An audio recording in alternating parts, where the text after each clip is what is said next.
በማስተዋል መጠንቀቅና ለውሳኔ ጊዜ መስጠትና መጠራጠር ፍራቻ ወይም ድክመት ሳይሆን ጥበብ ነው።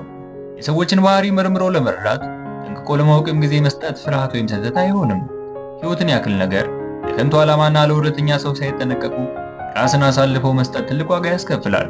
ስጋትን መተንተን ከጸጸት ለመዳን አስፈላጊ ነው። ሳይመረምሩ በጭፍን የተደረገ ማንኛውም ድርጊት ቆይቶ ዋጋ ያስከፍላል። በአንዳንድ ውሳኔዎች ላይ አዎንታዊ ስጋት ለሥራ ብቻም ሳይሆን ለሕይወትም ይደረጋል። የአንዳንዶቻችንን ሕይወት ያመሰቃቀለው መጠንቀቅ እየቻልን ችላ ያልነው ነገር ነው። ካለመጠንቀቅ የመጡብን መዘዞች ተነግረው የሚያልቁ አይደሉም። ጀርመኖች የማይጠረጠር ሰው ደደብ ነው ይላሉ። እኛም ጋር የጠረጠረ መነጠረ ይባላል። ውስጥ ባላመንክበት ነገር የተለየ ትኩረት በመስጠት ጥርጣሬ ያላወቅከው እንድታውቅ ይዳርግሃል። ሚዛናዊ የሆነ ጥርጣሬ ከድንቁርና ነፃ እንድትወጣ በር ይከፍትልሃል። ነገር ግን መጠርጠር የሌለብህን ሁሉ መጠርጠር ከራስ ጋር ያጋጫል። በማስተዋል የሆነ ጥርጣሬ ወደ እውነት መሄጃ እንጂ ቆሞ መቅሪያ አይደለም። አለበለዚያ አጉል ጥርጣሬ ከውድቀት በላይ ብዙ ህልሞችን ያጨነግፍብሃል። ሁሉን ነገር በልኩ ሲሆን ደግ ነው። አንዳንድ ጊዜ ልክነትን ልክ ያልሆነ ነገር ውስጥ ልናገኘው እንችላለን። አሊያም ደግሞ ልክ ነን ብለን በምናስበው ነገር ውስጥ ልክ ያልሆነ ነገርም ሊገኝ ይችላል።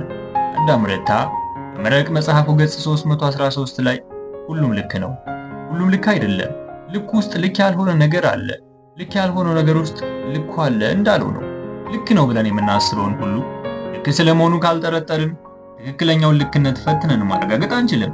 ጥርጣሬ የሐሳቡ ዥንብራችንን አጥርቶ የሚያሳየን አሪፍ ነገር ነው።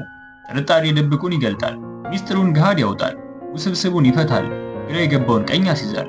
ጥርጣሬ ምርምርን፣ ምርምር አመዛዛኝነትን፣ አመዛዛኝነት ምክንያታዊነትን፣ ምክንያታዊነት በአውድ ሐሳቢነትን ያመጣል።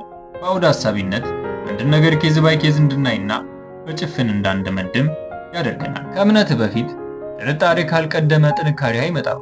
የምታምነውን አውቀህ ካላመንከው የሆነ ጊዜ ላይ እምነትን የሚነቀንቅ ክስተት ሲፈጠር ከእምነት ትንሸራተታለህ። ብዙዎች እምነት እያላቸው ተግባር ግን የሌላቸው ያመኑት ነገር መታመን ስላልቻሉ ነው። ያመኑት ነገር መታመን ያልቻሉት ደግሞ የሚያምኑትን ነገር በሚገባው መጠን ስለሚያውቁት የውስጥ ጥርጣሬን መልስ መስጠት አይችሉም። ካለፈም በኋላ ያኔ ውስጤ ነግሮኝ ነበር፣ ውስጤን ተከትዬ ቢሆን ኖሮ አልሸወድም ነበር ይላሉ። የምታምነውን በደንብ ስታውቀው ልቦናህንም መንፈስህንም አእምሮንም ሰጥተህ ትታመነዋለህ። ማመን መታመን ከሌለበት ዋጋ የለውምና የልብን መጠራጠር እውነታ ለመለየትና ለማወቅ መጀመሪያ ለራስ መታመን ግዴታ ነው።